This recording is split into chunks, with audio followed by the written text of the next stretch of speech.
Assalamu alaikum. This is Navid Sher Rahman Arnav from Group 6. Today we will be discussing the chapter 12 and it will be started by me. I am Navid Sher Rahman Arnav, bearing ID 142.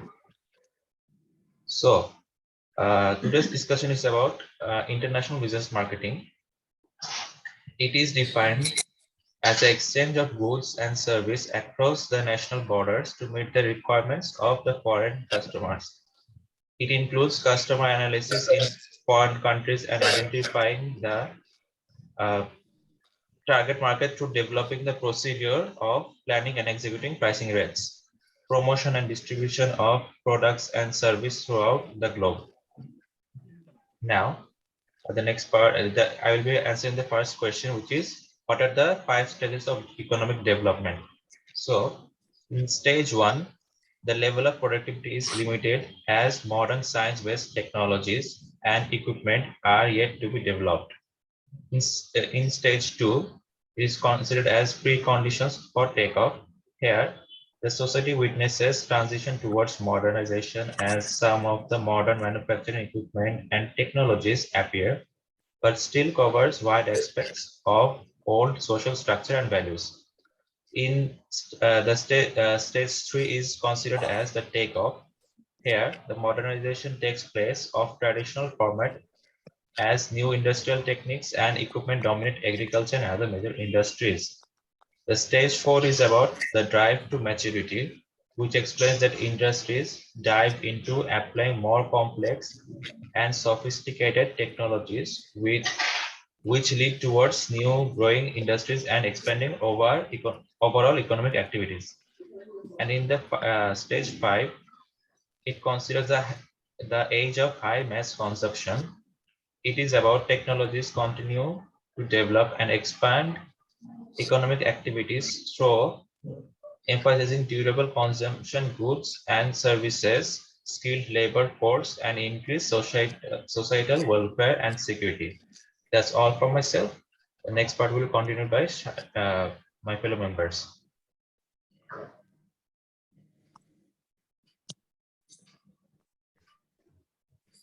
Yes, I am Mohammad Shoful Islam. My ID is 138. I am discussing the question number 2. Why it is more difficult to identify the members of buying center in international business marketing than in domestic marketing.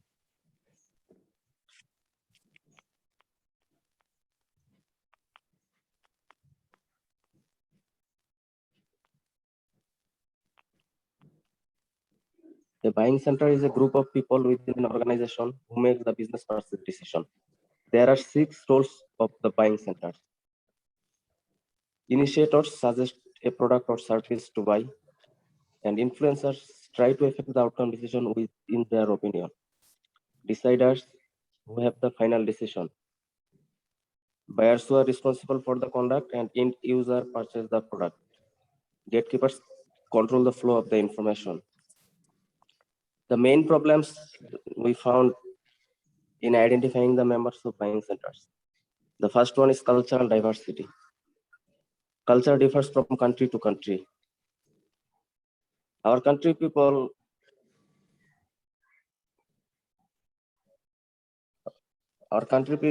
like to talk too close to one another. And there is another problem is distance problems, technological changes, and language barriers. My another part is importance of understanding cultural dynamics.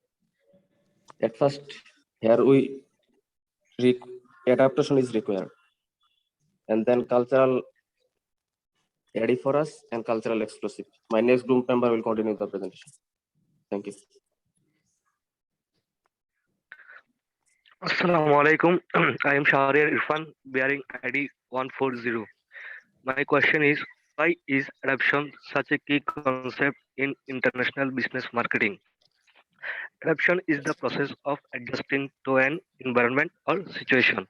It is a key concept in international marketing because there are 10 basic criteria that is important for all who wish to deal with individuals or firms in foreign countries should be able to meet. They are open tolerance, flexibility, humility, justice and fairness, adjustability, curiosity and interest, knowledge of sensory, liking for others, ability to command respect, integrate into environment. For example, foreign business people do not necessarily expect an international marketer to act as they do, but when different culture mix, open tolerance and acceptance are necessary. My next question is distinguish between distinguish between the political and legal environment involved in international business marketing. The differences between political and legal environment are political environment refers to the interaction between decision maker, interested parties, and publics. But legal environment framed by government. Uh, Factors of political environments are tax policy, trade policy, etc. Factors of legal environment are discrimination law, antitrust law, etc. My next fellow member will continue the rest.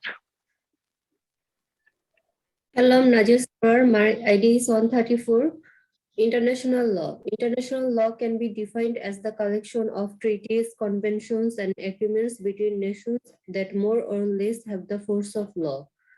Treaties of friendship, commerce, and navigation. EFCN treaties. EFCN treaties of commercial relation between two signing nations. It usually guarantees national treatment to the foreign subsidiaries, so there will be no discrimination against the country's laws and judiciary. International Monetary Fund, IMF, and General Agreement on Tariffs and Trade, GATT. Both of these agreements are part of effective international law. They identify acceptable and non-acceptable behavior for the member nations. They share a concern in the maintenance of a stable environment conducive to international trade. ISO, International Standards Organization. ISO is working for the development of uniform international standards. ISO 9001 to 2000 is concerned with quality management. Assure the firm has a quality system. ISO 14001 to 2000 is concerned with environmental management. Make trade between countries easier and fairer by removing major hindrances to international trade. NAFTA, North American Free Trade Agreement. It is an agreement among United States, Canada, and Mexico. The purpose of NAFTA agreement is to increase trade and business between the trading partners. No tariffs imposed on products exchanged between these countries. Next slide. Three legal systems used in the majority of countries. Common law systems. Common law systems is based on the interpretation of legal precedents and customs that means law on prior court rulings. The majority of the courts in the United States follow common law systems. Code law systems. Code law systems rely on statutes and courts for the interpretation of the law. The interpretation are very literal, so the law must be detailed enough to prescribe appropriate or inappropriate actions. The majority of the world's government rely on code law system. Islamic law systems. Islamic law systems rely on legal interpretation of Quran. Unlike common and court law systems, which hold that law should be man-made and can be improved over time, Islamic legal systems hold that God established a natural law that embodies all justice. That's all from my side. My next member will continue the rest. My name is Muriam Akhtar Meghla, ID is 130. I am discussing about the question number 5. When to enter into a foreign market. If you know that your competitors are considering entering the same market as you, there are two options: aim to be first to market or wait and see how successful your competitors are and follow them into the market. There are several market entry modes that are commonly used. First one is exporting. Exporting is the direct sale of goods and services in another country. It is the best known and most commonly method of entering into a foreign market. It may be cost effective and need to invest in product facilities in chosen country. Next, licensing. Licensing allows another company in your target country to use your property. For example, trademarks, patents, production techniques. The licensee will pay a fee in order to be allowed to right to use the property. Next, franchising. In this mode, an independent firm called franchisee does the business using the name of another company called the franchisor. Joint venture. A joint venture is one of the preferred mode of enter into a foreign market in which both entities share their investment, cost, profits, and losses at a predetermined proportion. And the last one is direct foreign investment. FDI involves a company entering an overseas market by making a substantial investment in the country. For example, mergers and acquisitions, joint ventures, and greenfield investment. That's from myself. My next member will continue. Assalamu alaikum. Myself Riyazul Islam and my bearing ID is 126. Today I am going to discuss question number 6, the essence of product policy in international business marketing. The essence of product policy in international business marketing contains several aspects of marketing, such as product planning, product development, product mix, product branding, product packaging, and product positioning. These aspects are needed to be considered by companies whenever they go international. Next slide. The second part of the question is the rules of product positioning. The rules of product positioning in international business marketing efforts are filling a void in a demand environment, satisfying the need of a market segment of demand, and occupying an appealing space in customers' minds that are already occupied or might be occupied by the competitors. Next slide. The third part of the question is when to employ product adaptation and product standardization. Product adaptation should be used in changing the product to meet local needs, complying with foreign laws and regulations, such as labeling requirements, and making the product more appealing to a foreign customer base by changing its packaging, size, price, or even the entire brand according to their culture and values. Product standardization is employed when companies need to reduce cost, product efficiency, establishment and ascertaining of the brand, convenience for consumers, and a standard of quality. My fellow group member will continue the presentation. Hello everyone, this is Abdullah Rafiq Choudhury and my ID is 128. This is my part to discuss the question number 7, which is distinguish between global and local advertising and the importance of advertising, sales promotion, publicity, direct, interactive, and internet marketing in global sales promotion. First of all, global versus local marketing, local advertising. Let's talk about global advertising. The issue of standardization is a factor that must be considered for global advertisement.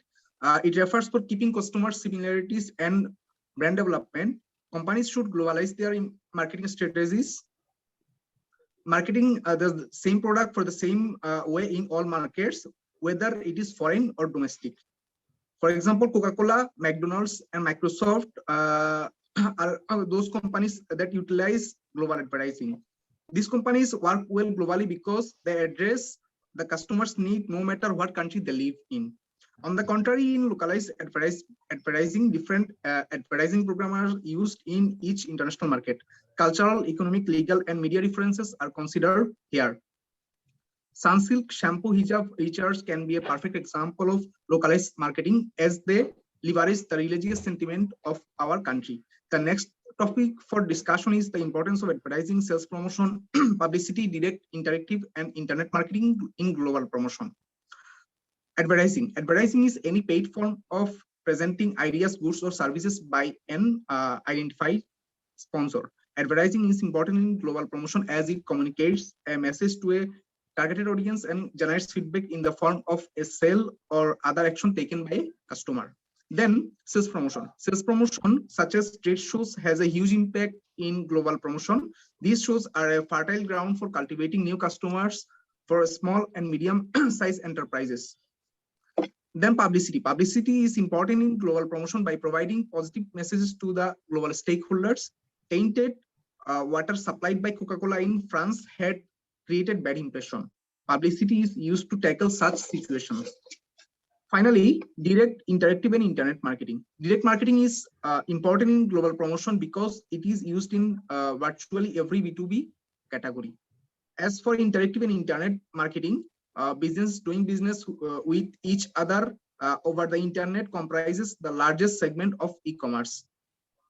To be connect and serve the large segment, interactive and internet marketing is important. The rest of my member will continue.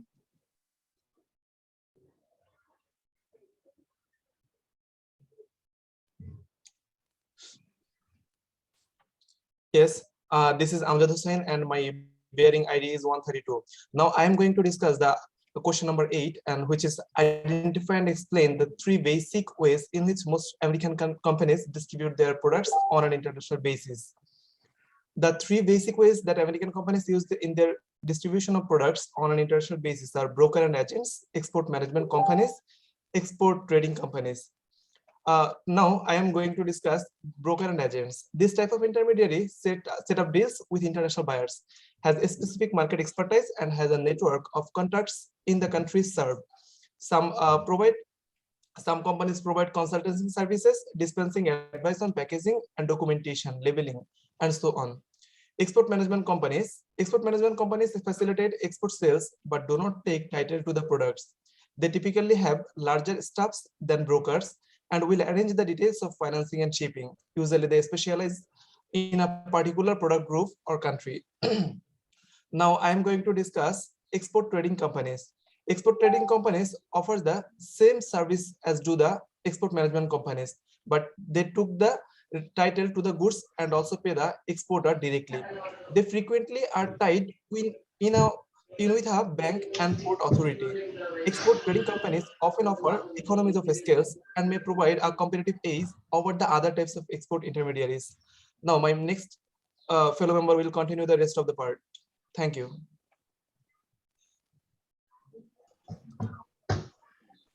Assalamu alaikum everyone. This is Zakir Hussain and my bearing ID is 144. The question number 9 was, what are the factors? What are the company factors, market factors, and environmental factors that impact the pricing strategy in the international market? First of all, there are 3 company factors. They are company corporate objectives, cost-based approaches, and transfer policy. A company corporate objectives can be to survive in the market or to capture the market share globally. That's why their pricing strategies varies. The cost-based approaches says that company may set their price based on their cost and benefit or profit analysis. Then the market factors, there are 4 market factors: market segment and income level, competitive structure, channel structure, and gray market.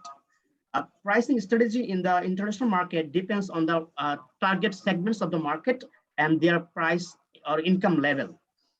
And then the next point is the competitive structure. A pricing strategy mostly depend on the competitive structure. What my competitors are setting their price on basis on what basis they are setting price should be my concern if I am going to compete them and capture the market dominantly.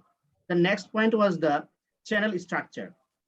Company sometimes can directly distribute their product or may use distribute channels. That's why their price may vary based on their channel members.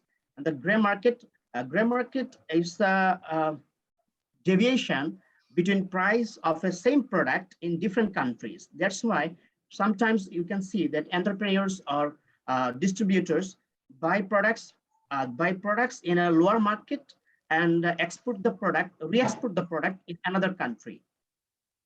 Then the third point was environmental factors that impact pricing strategy. The macro environmental factor mostly impact the pricing strategy, especially the foreign exchange rate and the inflation rate, price control by the host and home country government or the political parties, and the counterfeit system. Then the next question was, what are the role of counter trade in international marketing? First of all, counter trade it's a means of finance when other mode of financing are implicable. Then it can be used as an strategic tools because organizations can bind their suppliers, even their distributors, to make transactions just with them. And the next point is counter trade offers opportunities because 30% of the world or global trades occurs through the counter trade approaches. That's from our side. And here is the chapter number 12. And if you guys have any inquiries regarding any questions, you can ask our members or any of us via mail or any through of the contact. Thank you very much.